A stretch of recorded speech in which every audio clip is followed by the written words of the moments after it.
ഇടക്കാല ബഡ്ജറ്റിൽ കൃഷിയുമായി ബന്ധപ്പെട്ട് എന്തൊക്കെയാണ് ഒരു എക്സ്പെക്ടേഷൻസ് അനലിസ്റ്റുമാർ പങ്കുവയ്ക്കുന്നത് എന്നൊന്ന് പരിശോധിച്ച് നോക്കാം. ആഗോളതലത്തിൽ ഇന്ത്യൻ സമ്പദ് വ്യവസ്ഥയുടെ ശക്തി അനുദിനം വളർന്നുകൊണ്ടിരിക്കുകയാണ്. നിലവിൽ വിവിധ റേറ്റിംഗ് ഏജൻസികളും അന്താരാഷ്ട്ര സ്ഥാപനങ്ങളുമെല്ലാം തന്നെ ലോകത്തിൽ ഏറ്റവും വേഗത്തിൽ വളരുന്ന സമ്പദ് വ്യവസ്ഥകളിൽ ഒന്നാണ് ഇന്ത്യ എന്ന് തന്നെ ഇപ്പോൾ റിപ്പീറ്റ് ചെയ്ത് പറഞ്ഞുകൊണ്ടിരിക്കുകയാണ്. എന്നാൽ ഈ ഒരു ഘട്ടത്തിൽ ഇത്രയധികം വളർച്ച കൈവരിക്കുമ്പോൾ പോലും വ്യാവസായികമായിട്ട് ഒരു വികസിത രാജ്യമായിട്ട് ഇന്ത്യക്ക് മാറാൻ സാധിക്കുന്നില്ല. സ്വാതന്ത്ര്യം കിട്ടിയ 75ാമത്തെ വാർഷികത്തിൽ പോലും ഒരു വികസിത രാജ്യം എന്നൊരു ലേബലിലേക്ക് എത്താൻ ഇന്ത്യക്ക് സാധിക്കുന്നില്ല. എന്നാൽ 2014 ശേഷം ഇന്ത്യൻ വ്യാവസായിക മേഖലയിൽ വളരെ കാതലായി സ്ട്രക്ചറലി തന്നെ വലിയ ചേഞ്ചസ് ആണ് നമുക്ക് കാണാൻ സാധിച്ചിട്ടുണ്ടായിരുന്നത്. അതിലെടുത്ത് പറയുകയാണെങ്കിൽ ധാരാളം ഇന്ത്യയിൽ തന്നെ ഇൻഡിജീനിയസ് ആയിട്ടുള്ള ധാരാളം സ്റ്റാർട്ടപ്പുകളും അതുപോലെ തന്നെ PSU കമ്പനികളിൽ വലിയ തരത്തിൽ നിക്ഷേപങ്ങൾ എത്തുകയൊക്കെ ചെയ്യുന്നത് ഇന്ത്യൻ വ്യാവസായിക മേഖലയ്ക്ക് ഒരു വലിയ ഉണർവാണ് നൽകിയിട്ടുണ്ടായിരുന്നത്. എന്നിരുന്നാൽ പോലും അത്തരത്തിലൊരു കാർഷിക മേഖലയിലേക്ക് ഈ ഒരു വ്യാവസായിക മേഖലയിൽ വലിയ തോതിലൊരു മുന്നേറ്റം ഉണ്ടായപ്പോൾ ഇന്ത്യൻ സമ്പദ് വ്യവസ്ഥയുടെ നട്ടലായിട്ടുള്ള കാർഷിക മേഖലയിൽ വലിയ തോതിലൊരു ഡ്രോബാക്ക് അല്ലെങ്കിൽ വലിയൊരു ഇടിവാണ് ഇപ്പോൾ സംഭവിച്ചുകൊണ്ടിരുന്നത്. ഏറ്റവും വലിയ തെളിവാണ് കഴിഞ്ഞ ദിവസങ്ങളിലൊക്കെ ആയിട്ട് പുറത്തു വന്ന FMCG കമ്പനികളുടെ പാദഫലം നോക്കുകയാണ്. റൂറൽ ഡിമാൻഡിൽ ഉണ്ടായ കുറവ് വലിയ തോതിൽ അവരെ ബാധിക്കുന്നു എന്നൊരു സൂചന തന്നെയാണ് നൽകുന്നത്.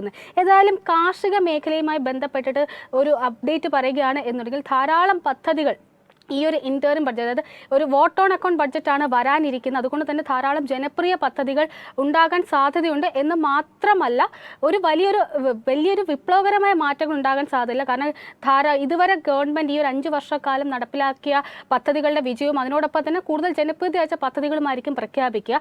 എന്നിരുന്നാൽ പോലും കാർഷിക മേഖലയെ നിലവിലൊരു അനിശ്ചിതാവസ്ഥ കണക്കിലെടുത്ത് ധാരാളം പദ്ധതികൾ പ്രഖ്യാപിക്കാനുള്ള ഒരു സാധ്യത കൂടി കണക്കിലെടുക്കുക. അതിലെടുത്തു പറയേണ്ടത് ക്രെഡിറ്റുമായി ബന്ധപ്പെട്ടിട്ടാണ്. ഏകദേശം 22 ലക്ഷം മുതൽ 25 ലക്ഷം വരെ ക്രെഡിറ്റ് വായ്പ ഉയർത്താൻ സാധ്യതയുണ്ട് എന്നാണ് ഇപ്പോൾ അനലിസ്റ്റുമാർ ചൂണ്ടിക്കാട്ടുന്നത്. അതിനോടൊപ്പം തന്നെ പറയുകയാണെങ്കിൽ കാർഷിക മേഖലയിലെ സംരംഭകത്വം വളർത്തുവാനായിട്ട് ധാരാളം പദ്ധതികൾ നടപ്പിൽ വരുത്താനുള്ളൊരു സാധ്യത കൂടി ഇപ്പോൾ കൽപ്പിക്കുന്നുണ്ട്.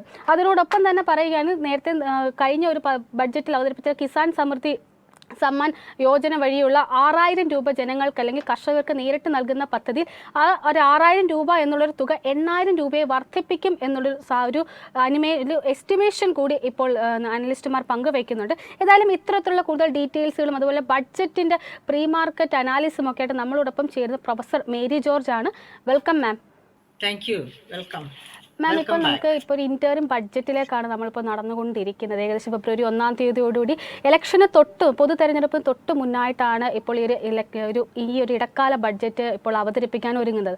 അതിൽ മാമിനോട് എടുത്ത് ചോദിക്കാൻ ആഗ്രഹിക്കുന്നത് കാർഷിക മേഖലയെ സംബന്ധിച്ചിട്ടാണ്. നമുക്കറിയാം ഇന്ത്യൻ സമ്പദ് വ്യവസ്ഥയുടെ തന്നെ നട്ടെല്ലാണ് കാർഷിക വ്യവസ്ഥ എന്ന് പറയുന്നത്. ഏകദേശം ഒരു 45% തൊഴിലാളികൾ ഇന്നും വർക്ക് ചെയ്യുന്നത് അല്ലെങ്കിൽ ഇന്നും അക്കോമഡേറ്റ് ചെയ്യുന്നത് കാർഷിക മേഖല തന്നെയാണ്.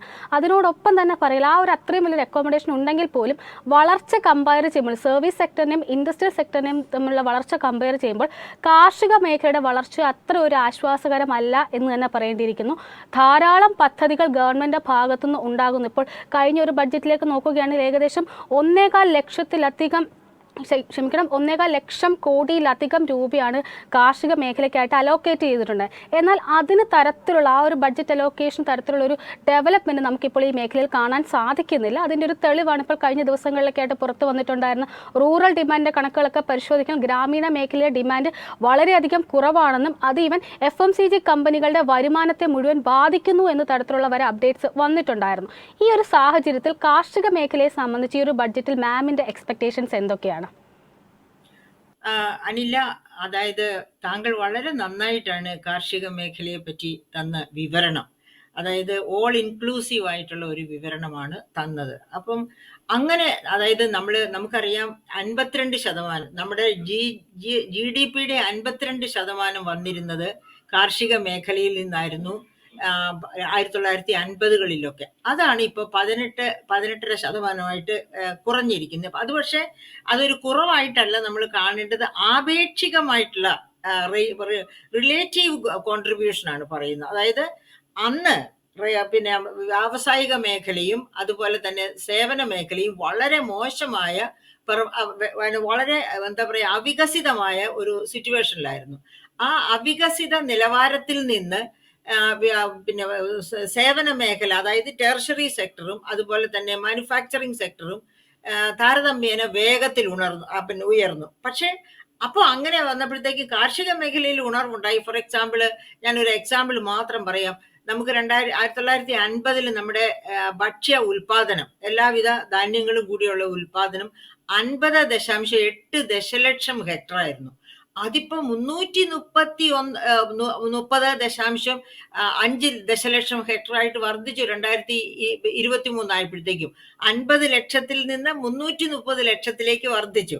അപ്പം കാർഷിക മേഖലയിൽ വളർച്ച ഉണ്ടായിട്ടുണ്ട്. പക്ഷേ അപ്പൊ മറ്റു മേഖലകൾ തീരെ താഴ്ന്നു നിന്ന സമയത്ത് കാർഷിക മേഖലയുടെ ഭാഗം വളരെ ഉയർന്നു നിന്നു. മറ്റു മേഖലകൾ വളരാൻ തുടങ്ങിയപ്പോഴത്തേക്കും റിലേറ്റീവായിട്ട്, ആപേക്ഷികമായിട്ട് കാർഷിക മേഖലയുടെ വളർച്ചാ റേറ്റ് താഴേക്ക് പോന്നു. പക്ഷേ ടോട്ടലായിട്ട് നോക്കുമ്പോൾ തീർച്ചയായിട്ടും കാർഷിക മേഖല വലിയ വളർച്ച കൈവരിച്ചിട്ടുണ്ട്. ഇപ്പോഴും ആ വളർച്ച തുടർന്നുകൊണ്ടിരിക്കുകയാണ്. അതുകൊണ്ട് ഞാൻ പറഞ്ഞു, ഈ കഴിഞ്ഞ ഒരു പിന്നെ ധനവർഷം കൊണ്ട് തന്നെ 15 ദശലക്ഷം ഹെക്ടർ നെല്ലുൽപാദന വർധനവാണ് ഉണ്ടായത്. നെല്ലല്ല, ഭക്ഷ്യോൽപാദന വർധനവാണ് ഉണ്ടായത്. അപ്പം കാർഷിക മേഖല വളരുന്നുണ്ട്, പക്ഷേ പോരാ. കാരണം അതിന്റെ ഉദാഹരണം അനില തന്നെ ഇവിടെ പറഞ്ഞു. അതിന്റെ കാരണങ്ങൾ, ഉദാഹരണം 48% ആൾക്കാർ ജോലി പ്രതീക്ഷിക്കുന്നത് കാർഷിക മേഖലയിൽ നിന്നാണ്. അതുപോലെ തന്നെ സ്മോൾ മീഡിയം എന്റർപ്രൈസസ്, നാമമാത്ര ചെറുകിട ഇടത്തരം സംരംഭങ്ങൾ, നമ്മുടെ ഇന്ത്യയിലെ തൊഴിലിന്റെ 94 മുതൽ 96% വരെ ഈ നാമമാത്ര അത് പിന്നെ ഇടത്തരം ചെറുകിട വ്യവസായങ്ങളിലാണ് തൊഴിൽ തേടുന്നത്. ഈ വ്യവസായങ്ങളൊക്കെ തന്നെ കാർഷികാധിഷ്ഠിതമാകാം, ഒട്ടുമിക്കതും കാർഷികാധിഷ്ഠിതമാകാം. അപ്പൊ അങ്ങനെയുള്ള വ്യവസായങ്ങൾ വളരണം. ആ വ്യവസായങ്ങൾ വളരാൻ അതായത് ഊർജം വരേണ്ടത് GDP-യുടെ എത്ര ശതമാനം കാർഷിക മേഖലയ്ക്കും അനുബന്ധ മേഖലകൾക്കും കൊടുക്കുന്നു എന്നുള്ളതിനെ ആശ്രയിച്ചിരിക്കും. അപ്പൊ അങ്ങനെ വരുമ്പോ കഴിഞ്ഞ ബജറ്റുകളിൽ ഇപ്പൊ നമ്മൾ 2014 മുതൽ ഇങ്ങോട്ടുള്ള ബജറ്റുകൾ എടുത്തു നോക്കുകയാണെങ്കിൽ സത്യം പറഞ്ഞാൽ 1980 മുതൽ തന്നെ, അതായത് ഇന്ത്യ ഭക്ഷ്യ സ്വയം പര്യാപ്തത കൈവരിച്ച നാള് മുതൽ തന്നെ കാർഷിക മേഖലയ്ക്ക് കൊടുത്ത ഊന്നൽ കുറഞ്ഞു വരുന്നതായിട്ടാണ് നമ്മൾ കണ്ടിട്ടുള്ളത്. പിന്നെ അത് കഴിഞ്ഞ് ഇപ്പൊ ഈ 2014 ആവുമ്പോഴത്തേക്കും പ്രോ കോർപ്പറേറ്റ്, അതായത് കോർപ്പറേറ്റ്സിന് സഹായകമായ രീതിയിൽ, ഞാൻ അത് എന്താ അങ്ങനെ പറയാൻ കാരണം എന്ന് വെച്ചാൽ 2014-15 ബജറ്റിൽ തന്നെ നരേന്ദ്രമോദി ഗവൺമെന്റ് കൊണ്ടുവന്ന ഒരു കോൺസെപ്റ്റ് ഉണ്ട്. അതായത് അന്ന് കോർപ്പറേറ്റ് ഇൻകം ടാക്സ് 30% അതായത് കമ്പനികളുടെ ആദായ നികുതി 30%, അത് 30% നിന്ന് ഘട്ടം ഘട്ടമായി കുറഞ്ഞ് 20% കൊണ്ടുവന്നു. അത് ഒരു പക്ഷേ 15% തന്നെ ഈ ബജറ്റിൽ കുറച്ചേക്കാം. അങ്ങനെ 15% കുറച്ചേക്കും എന്ന ധ്വനി കഴിഞ്ഞ വർഷം മുതലേ നാം കേൾക്കുന്നതാണ്.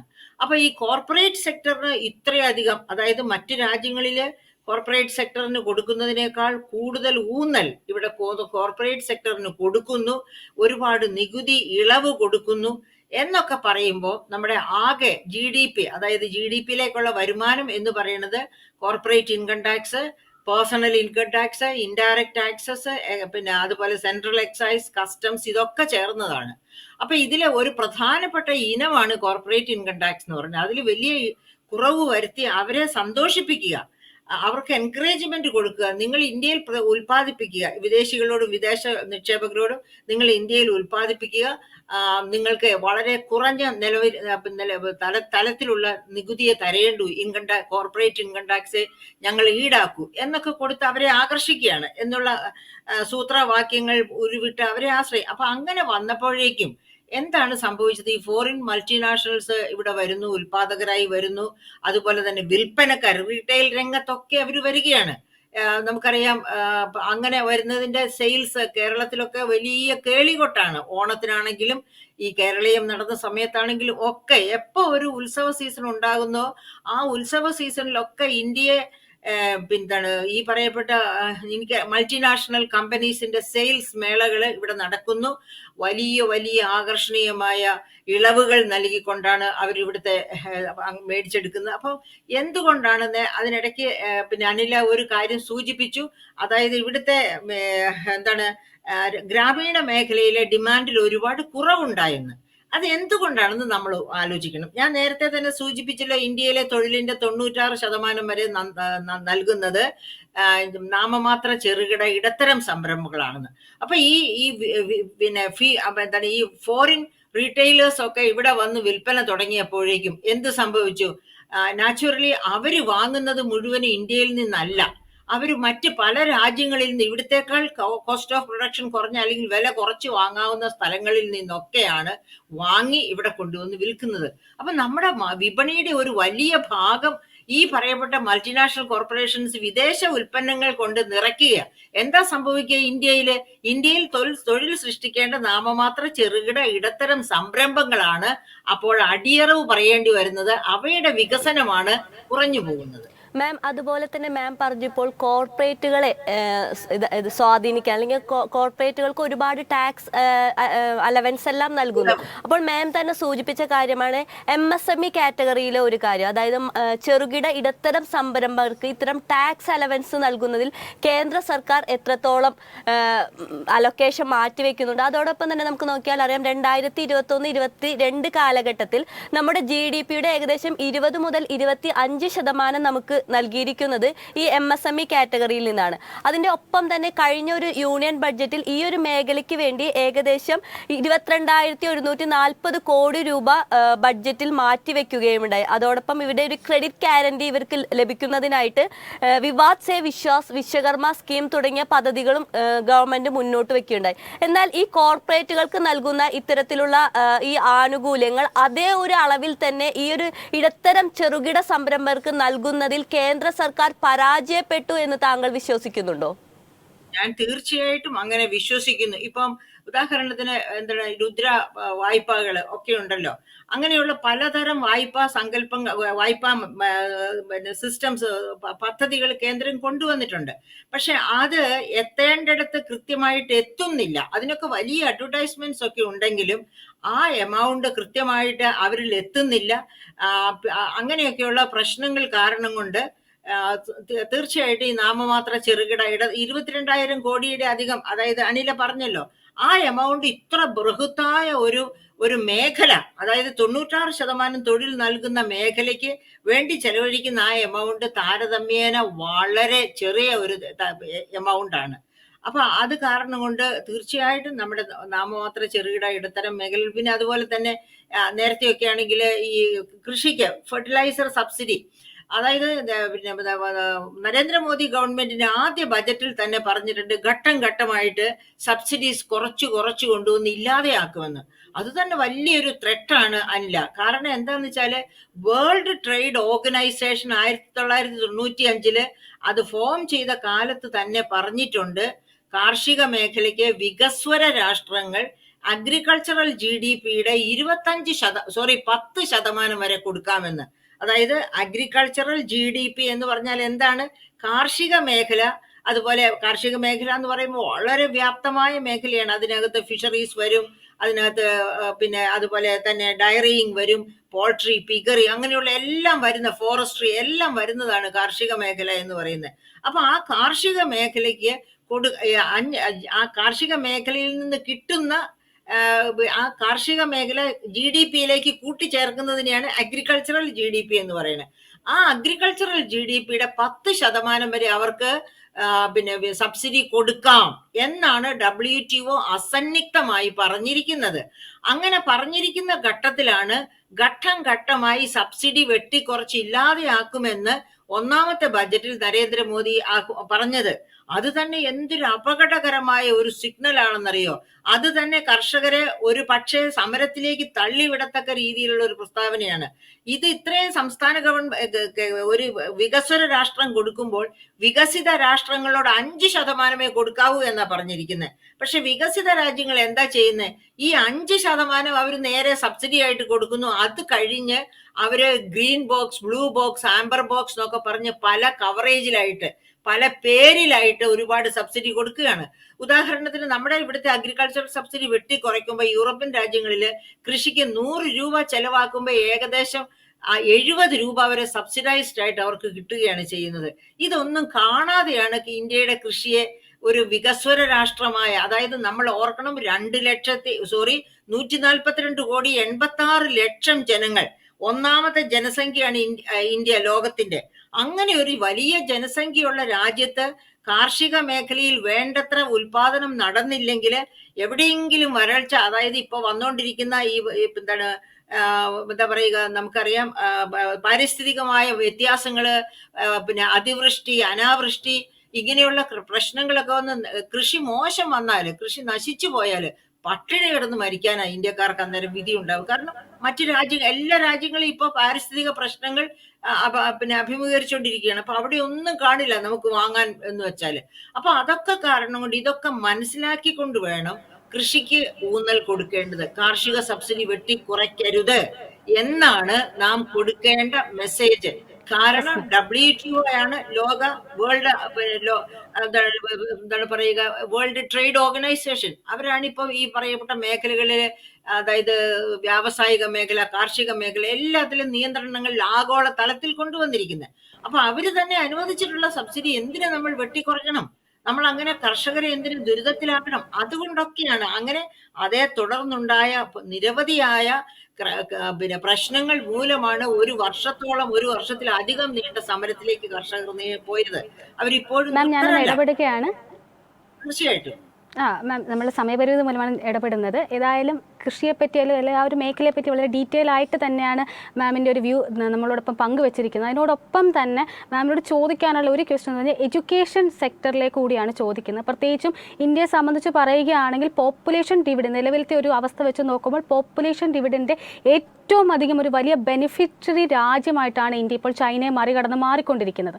ആ സാഹചര്യത്തിൽ നോക്കുമ്പോൾ എഡ്യൂക്കേഷൻ ലെവലിലേക്ക് നോക്കുകയാണ് എന്നുണ്ടെങ്കിൽ ഇന്ന് ഇപ്പോൾ ഒരു റീസെൻറ്റ് ട്രെൻഡ് നോക്കുകയാണെങ്കിൽ ധാരാളം യുവാക്കൾ പഠനാവശ്യങ്ങൾക്കും അതിനോടൊപ്പം തന്നെ തൊഴിലാവശ്യങ്ങൾക്കുമായിട്ട് ഇന്ത്യക്ക് പുറത്തേക്ക് മൈഗ്രേറ്റ് ചെയ്യുന്നൊരു സ്ഥിതിയാണ് കാണുന്നത്. ഇത്രയും അധികം ഒരു രാജ്യത്തിന്, പ്രത്യേകിച്ച് ഒരു വികസിത രാജ്യമാകാനുള്ള ആ ഒരു പാതയിൽ നമ്മൾ പോയിക്കൊണ്ടിരിക്കുന്നു. നമുക്ക് അനുകൂലമായിട്ട് സാഹചര്യങ്ങളെല്ലാം ഉണ്ട്. എന്നിരുന്നാൽ പോലും ഇത്തരത്തിൽ യുവാക്കളുടെ ഒരു കൊഴിഞ്ഞു പോക്ക് നമ്മുടെ ഒരു സമ്പദ് വ്യവസ്ഥയെ എത്തരത്തിലാണ് ബാധിക്കുന്നത്? അതിനോടൊപ്പം തന്നെ ഈ ഒരു ബഡ്ജറ്റിലേക്ക് നോക്കുകയാണെങ്കിലും എഡ്യൂക്കേഷൻ ലെവലിലേക്ക് കഴിഞ്ഞ ഒരു ബഡ്ജറ്റിൽ ഹയസ്റ്റ് എവർ അലോക്കേഷൻ ആയിരുന്നു നടത്തിയിട്ടുണ്ടായിരുന്നത്. എന്നിരുന്നാൽ പോലും ഒരു ടോട്ടൽ GDPയുടെ ഒരു അനുപാതം നോക്കൽ 2.9% മാത്രമാണ് എഡ്യൂക്കേഷൻ സെക്ടറിനായിട്ട് ഈ ഒരു ടോട്ടൽ എക്സ്പെൻഡിച്ചറിൽ നിന്ന് മാറ്റിവെച്ചിരിക്കുന്നത്. ഈ ഒരു സാഹചര്യത്തിൽ ബഡ്ജറ്റിൽ, ഈ ഒരു ഇന്ററിം ബഡ്ജറ്റിൽ മാമിന്റെ ഈ ഒരു മേഖലയിലൊക്കെ എക്സ്പെക്ടേഷൻസ് എന്തൊക്കെയാണ്? അനില, അതായത് ഇന്ററിം ബജറ്റില് സാധാരണ രീതിയിൽ വോട്ടേഴ്സിനെ സന്തോഷിപ്പിക്കത്തക്ക നയങ്ങളാണ് വരാൻ സാധ്യത. അതായത് കോർപ്പറേറ്റ് ഇൻകം ടാക്സിൽ വീണ്ടും വെട്ടിക്കുറയ്ക്കലുണ്ടാകാം, അതുപോലെ തന്നെ മറ്റ് നികുതികളിലൊക്കെ കുറവ് വരാം. ഒരുപക്ഷെ സബ്സിഡി വെട്ടിക്കുറയ്ക്കില്ല, കാരണം അത് കാർഷിക രോഷം ഉണ്ടാക്കും എന്നുള്ള കാരണം കൊണ്ട്. അപ്പൊ അങ്ങനെയൊക്കെ വെട്ടിക്കുറയലുകൾ ഉണ്ടാകുന്ന ഒരു ഘട്ടത്തില് എഡ്യൂക്കേഷൻ സെക്ടറിന് എന്തു കൊടുക്കും എന്നുള്ളത് വളരെ പ്രധാനപ്പെട്ട ഒരു കാര്യമാണ്. സത്യത്തില് 1986 മുതലുള്ള എഡ്യൂക്കേഷൻ കമ്മീഷൻസ്, കോത്താരി കമ്മീഷനാണ് 1986 കമ്മീഷൻ, അന്ന് തൊട്ട് ഇങ്ങോട്ടുള്ള എഡ്യൂക്കേഷൻ കമ്മീഷൻസ് എല്ലാം ആവശ്യപ്പെട്ടുള്ളത് GDPയുടെ 5% കുറയാതെ എഡ്യൂക്കേഷനിൽ ചെലവഴിക്കണമെന്നാണ്.